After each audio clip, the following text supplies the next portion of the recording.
Chris. I think John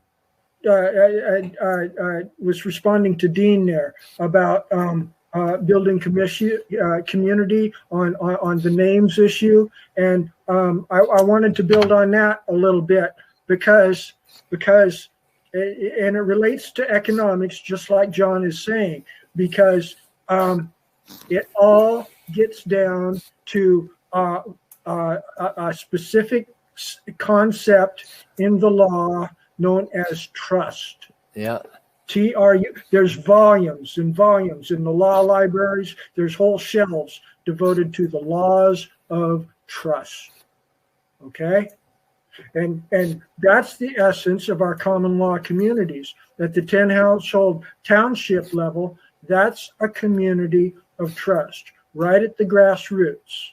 And once the people get to know each other, given their real names, like Dean Phillips did, Michael was appropriately concerned because Dean worded it kind of ambiguously there and put a caveat therein that Michael misinterpreted, like Dean is not given his real name. But when Dean clarified that enables Michael and all the rest of us to come to a greater level of trust with Dean. Okay, Dean Phillips really is Dean Phillips.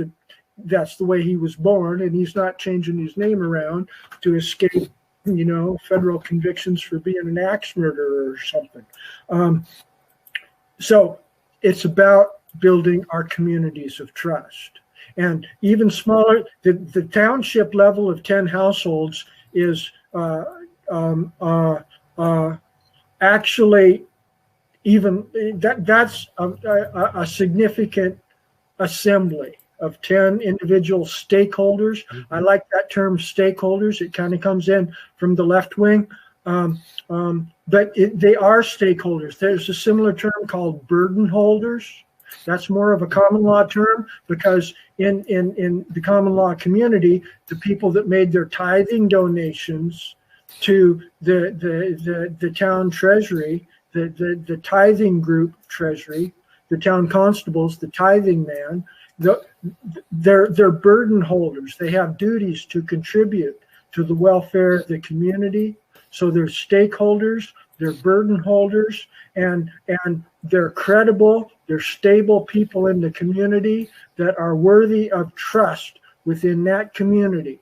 And when we produce documents in each of our local communities from the township level and or the precinct level, identifying people, we can issue our own picture ID documents that can function as passports and driver's competency certification traveling on the public highways. We can do all of that from the grassroots level, certified on our own trust of our own fellows. Okay, we can all issue affidavits that we trust John Root and Chris Cave and David Scheid and Michael Zarzano and everybody else. We can issue and two witnesses. If you've got two affidavits showing that you are the person that you claim to be, that's proof beyond a reasonable doubt, unless the only exception is if somebody else swears out an affidavit accusing you of being a liar and your two witnesses.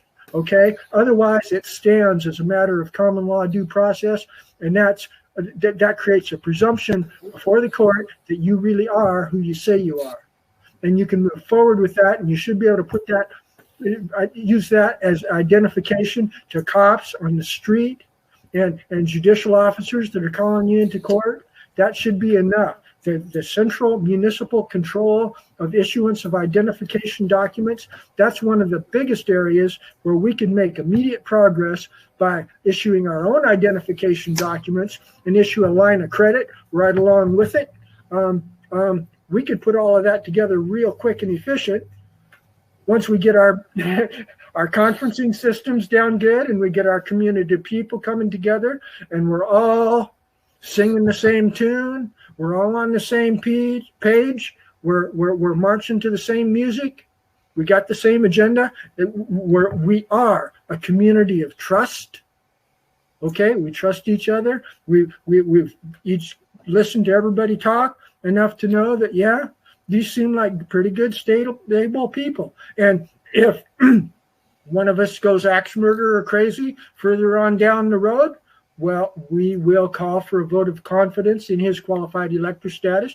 We will promptly exclude him from the group, and we will find somebody else to fill his place. There's lots of people that would start joining in with us if we do it at a superior level of integrity over and above what Anna von Reitz and Destry and all the other dysfunctional organizing efforts are doing. We can do it better because we got a deeper understanding of what the qualified elector status is and what the township community organizing process really is. Those other people, they never talk about those kind of things. So we've got a lot of positive energy here, and I'm really delighted with our small group, and I'm real optimistic, similarly to John, that we can build something real quick and efficient. And